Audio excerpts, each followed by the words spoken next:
Ladies and gentlemen, welcome to the video. I'm GetGoodGuy, and yesterday I hit rank 140, which is the maximum rank in Battlefield 1. And as I've now reached what is the current ultimate milestone for basic playtime, I figured we'd assess how satisfying this progression system has been, how it could be improved, and thus how it could therefore be bettered in the next Battlefield release. At least in my opinion. Make sure you give your feelings on the progression system and how you'd improve it in the comments below. So I think a good place to start would be to ask, what do we gain from ranking up in Battlefield 1? What is there to make us want to progress? What is there to make us maybe even want to grind the game to keep those ranks passing by? Well, the answer is essentially nothing, since pretty early on in the game, actually pushing your basic rank up has been something that you do in passing as a side effect of playing the game, rather than it being a focus of play in order to receive some form of reward. Besides the dog tags for rank milestones, that is. Unfortunately, it doesn't really do anything for me. And I know that this isn't the only progression system in the game. The weapons and gadgets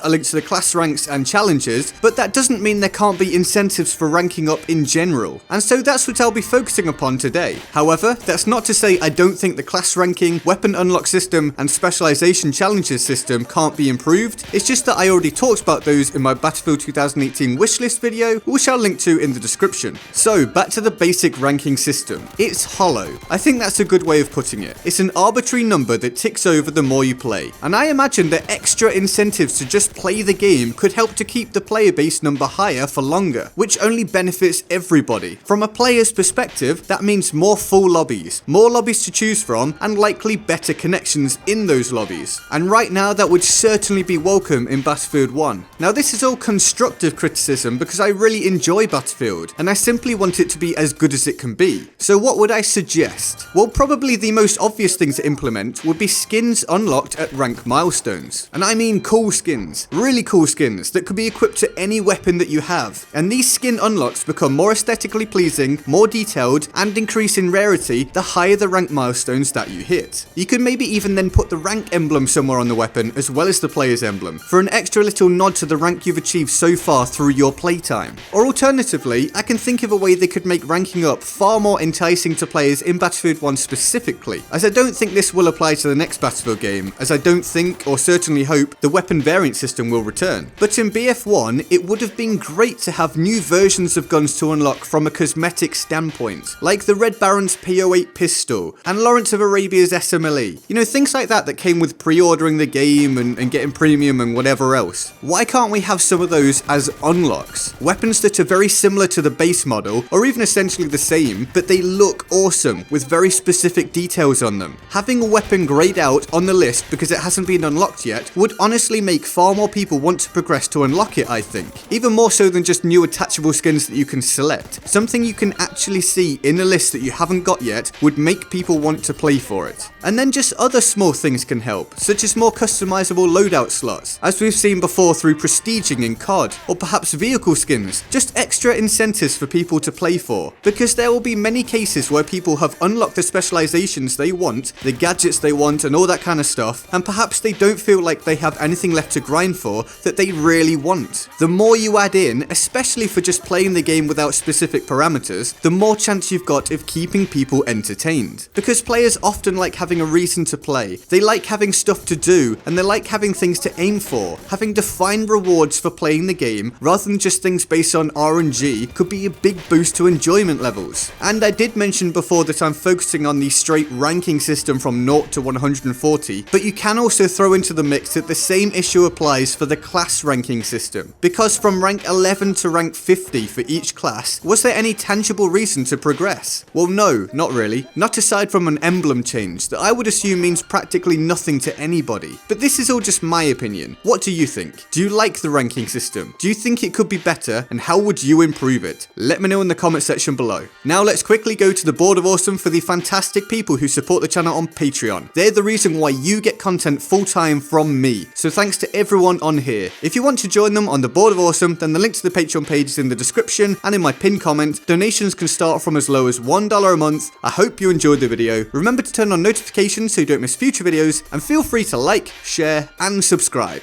I'm GetGoodGuy, and I'll see you next time. Laters.